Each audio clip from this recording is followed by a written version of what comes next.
ταξιδίου. Βρισκόμαστε στη Βάρνα. Πάμε για πρωινό. Στο βάτος βλέπετε την γέφυρα που θα περάσουμε τα σύνορα στη Ρουμανία. Αυτή είναι η πόλη το Βιντίν, το ξενοδοχείο που μέναμε.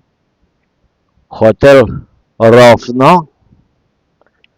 Προς το παρόν όλα τέλεια. Χτες κάναμε γύρω στα 470 χιλιόμετρα και σήμερα σκοπεύουμε να πάμε από εδώ, από το Βιντίν Κούρτια de Argeș, γύρω στα 250 χιλιόμετρα αν δεν κάνω λάθος.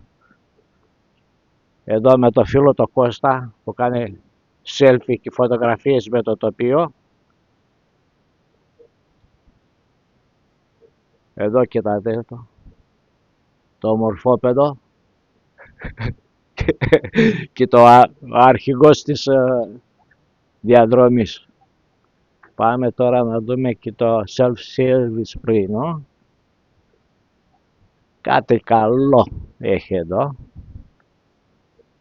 Έχουμε τις πίτες και τα αγγλικά της Βουλγαρίας.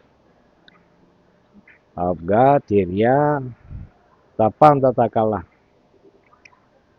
Σας χαιρετάμε και ελπίζουμε να έχουμε καλό δρόμο.